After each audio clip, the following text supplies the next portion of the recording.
Welcome to my channel. आज मी बऱ्याच दिवसानंतर व्हिडिओ शूट करत आहे। आज माझ्या मुलीची पहिली दिवाळी आहे, तर त्यासाठी मी क्विकली एकदम चांगला आणि सिंपल डेकोरेशन करून तिचा फोटोशूट करणार आहे। तर सध्या तर मी एकटी असल्या कारणाने व्हिडिओ पण मला शूट करायचा आहे आणि तिला तयार पण मलाच करायचं आहे। तयार म्हणजे माझी मालिशवाली तिला अंघोळ घालते, तीच मला तयार करून देणार आहे। पण रिमेनिंग जे तिला ज्वेलरीज वगैरे घालायची आहे किंवा जे डेकोरेशनसाठी जे सजवायचं आहे ती मीच करणार आहे। तर आता तुम्हाला मी थोडं दाखवते की मी कसं काही यूज करून घरात असलेल्या सामानानेच यूज करून करणार आहे। तर आमच्याकडे दिवाळी आहे तर लाइटिंग तर आहेच, पण आमच्या गणपतीनंतर जे आमच्याकडे डेकोरेशनचे सामान होते तेच यूज करून मी फोटोशूट करणार आहे। ते तुम्हाला आता दाखवतेच मी। हे आहे क्रिशाचा फ्रॉक। तर हे सगळं आता आम्ही तिला तयार करणार आहोत।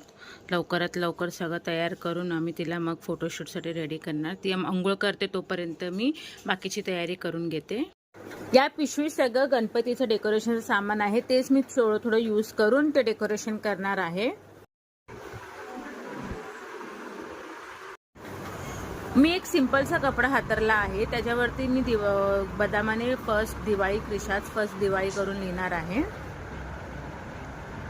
डेकोरेशनसाठी मी सुरसुरीचा पण वापर करणार आहे आणि त्यासोबत जे क्रिशाचं नेमप्लेट दिसतं आहे, हे क्रिशाची जेव्हा नेमिंग सेरेमनी होती तेव्हा आम्ही हे नेमप्लेट आम्हाला त्यांनी दिलं होतं, तेच मी इकडे यूज करणार आहे। आणि त्यासोबत गणपतीला डेकोरेशनसाठी जे झालर आम्ही यूज केलेलं ते पण मी इकडे थोडंसं लावणार आहे।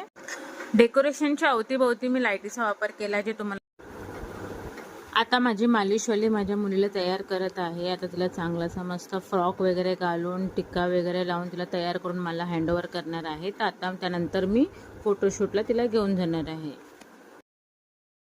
माझ्या मुलीला तयार करणं म्हणजे एक नंबरचा मोठा टास्क झाला आहे। तर त्यामुळे ती मालिशवाली तिला एकदम शांत करून टिक्का वगैरे लावत आहे, कारण टिक्का चुकला की मग परत फोटो पण बरोबर येणार नाही।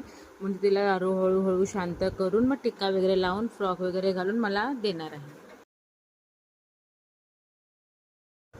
ती ऑलमोस्ट तयार झाली आहे, तिला आता फक्त फ्रॉक घालायचा आहे।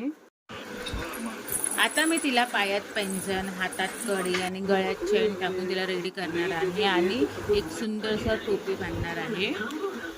आता ती पूर्णपणे रेडी आहे फोटोशूटसाठी। आता मी तिला हळूच फोटोशूटसाठी खाली ठेवणार आहे। तर तिथे आता थोडीला उठवून चांगलं मस्त असं फोटो वगैरे काढणं, तुम्हाला एंडिंगला दाखवणार व्हिडिओ वगैरे।